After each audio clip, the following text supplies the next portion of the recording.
get some 2-semester courses out of the way before the year even begins. Now, Vail does not list summer school options for military and middle and elementary school students on their website, but they do say students from other districts can enroll. Amphi schools are offering 3 separate programs for students in different age groups. All are free and in person. All this information and links to enroll are on our website, kgun9.com, and districts tell me they're hoping parents take advantage of this option and after-school programs now being offered.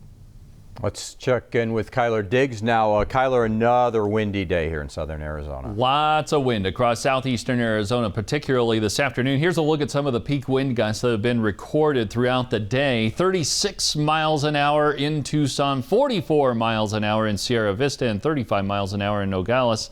And that was pretty common throughout much of the area. And as we take a look outside right now, the palm trees outside the KGUN 9 studios still swaying around quite a bit. So the red flag warning continues until 8 o'clock tonight for areas east and south of Tucson, because some of the wind gusts could still get up around 40 miles an hour. Keep in mind, especially around Wilcox, we could still see a little bit of blowing dust through the evening. Wind speeds right now 15 miles an hour out of the west in Tucson, out of the southwest at 22 miles an hour in Sierra Vista, and just a little bit stronger in Nogales. But fortunately, as we go through the evening, these wind speeds will start to settle down. Lots of 70s and lower 80s on the map today, but we do have a warm-up on the way. All right, Kyler, thank you. Turning now to COVID-19 today. Arizona actually reaching a major milestone, over 2 million vaccinated in our state, fully vaccinated. Now, let's move into southern Arizona, and in particular, let's go here to Pima County. And those numbers, you see over 282,000 vaccinated fully in our county. That's 27% of the population. You can check out this interactive map and look at the data. Find out more details about this on our website, kgun9.com. Just click on COVID mapping. And we could know by this time tomorrow whether the U.S. will put the Johnson & Johnson COVID vaccine back on the market. A CDC panel is meeting tomorrow to review safety data and make new recommendations. Now, the shot was pulled almost 2 weeks ago over extremely rare blood clots in people who received a dose. The panel is also expected to issue guidance on treating the clots. They'll then vote on whether to resume the J&J vaccine. Continuing coverage now, there's been a heated response to Pima County's plans to add ice hockey rinks to a proposal to expand the Keno Sports Complex. On KGUN 9's Facebook page, we've seen comments supporting the idea and some saying new ice rinks in Tucson just don't make sense. Some cite the failure of an ice rink that shut down more than 10 years ago. Supporters say bringing youth hockey to Tucson keeps families and money in our community that would otherwise travel up to Phoenix. The president of a youth hockey league affiliated with the Tucson Roadrunners pro hockey team says there's huge growth in that sport. More than 325% growth over the last 5 years. We're one of the largest markets in the country for increased registrations for girls and women, for the 8 and under age group, which is the all-important beginning skaters. Pima County supervisors agreed to pay $1.8 million to a company to develop a detailed proposal for not just hockey, but a field house with multiple basketball and volleyball courts. Supervisors now, if they approve the plan, when they review it in July, the facilities could open in about 2 years. More than just fruits and vegetables are being grown in the soil here in the Old Pueblo. Up next, a look at how some community gardens are helping people get by during the pandemic. You're watching KGUN 9 on your side. As we mentioned, there are more than just fruits and veggies growing in community gardens around Tucson. 9 on your side's Lydia Camarillo went to one near Doolin Middle School to show us what's being grown is feeding the body and soul. Vegetables and fruits like these strawberries here are growing inside of the Doolin Community Garden. And you know what else is growing? The interest in community gardening. I have some carrots and peas and spinach. Rosalind Czar's garden is blooming. She tells me she started coming here to the Doolin Community Garden during the pandemic last year. Well, I hardly go anywhere. But this is one place Rosalind can turn to. This has been great. Makes me happy. Gardening is just extremely therapeutic physically and mentally. Parker Filer is the board chair of the Community Gardens of Tucson. He says he's been hearing from gardeners like Rosalind. In the last 12 months, for sure, we've heard from our members how beneficial it's been to have these gardens across Tucson as a soft landing from a kind of harsh reality. He tells me interest in community gardens is definitely growing. Here in Tucson, we saw definitely a bump in enrollment and applications to join our community gardens, about 20% since last June. A refuge for many and even an economic benefit. During these economic uncertain times, the gardens have been a source of extra food production. Filer says don't worry if you don't have experience. The Community Gardens of Tucson provide monthly meetings and education. This time of year, we definitely advocate mulch to help retain soil moisture and cool the plant's roots. Learning and growing in more ways than one. It's a win-win. Yeah, it sounds like it. That was Lydia Camarillo reporting. Masks are required for those in community gardens. To learn about becoming a gardener or to adopt a garden program for businesses, head to kgun9.com.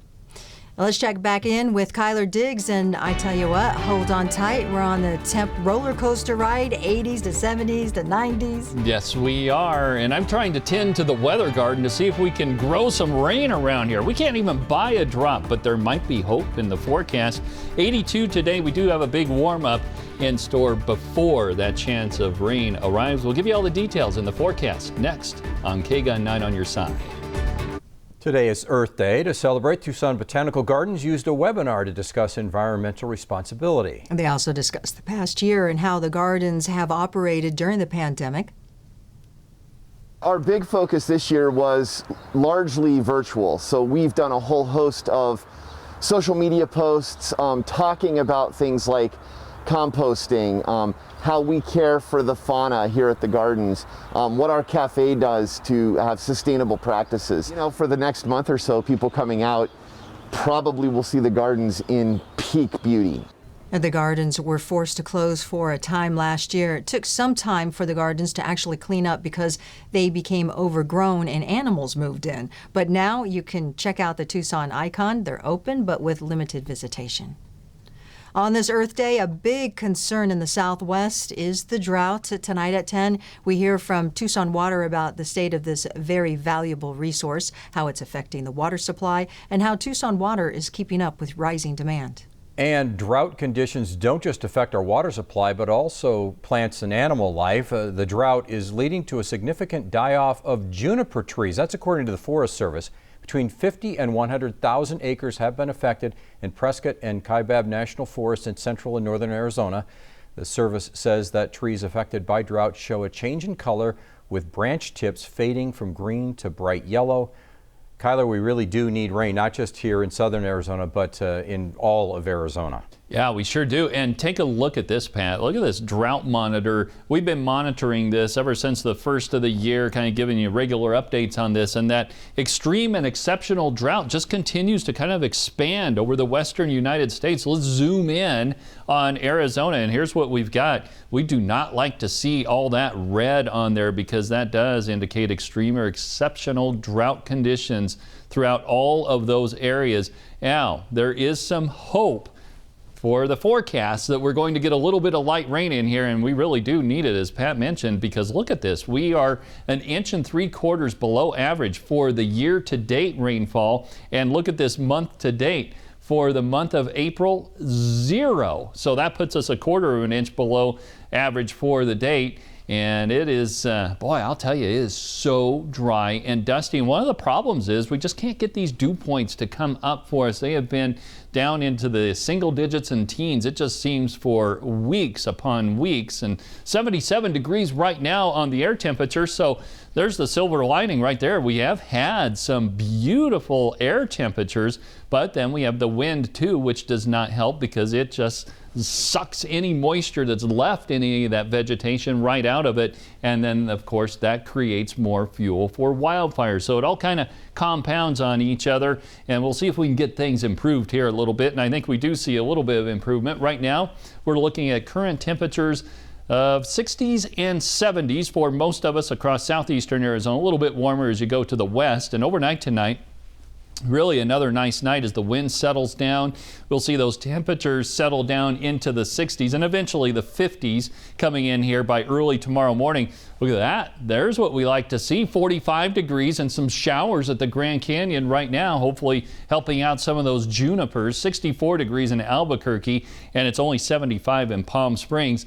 As high clouds are moving off to the east, we're going to stay a bit cool for one more day as this broad area of low pressure moves to the east, and it is tapping into just enough moisture to produce a few showers over northern Arizona. So that is really good to see, and this is good to see too. Wind speeds will not be as strong over the next few days. Breezy conditions for sure in the afternoon hours, 15 to 20 miles an hour, but at least we're going to avoid those really strong winds until Sunday, and that's when another storm system moves in here, and we will be talking about a lot of fire danger coming up Sunday into Monday, but then we're going to follow it up with a good chance of showers from Monday night through Tuesday. Look at this. We actually see some showers moving in here, probably less than 1/4 of an inch for us, but hey, at least it's something to talk about. Overnight lows tonight, 40s and 50s, and then for tomorrow, we'll see 70s and 80s, a little bit cool yet, but then that changes over the weekend. Highs jump back into the 90s.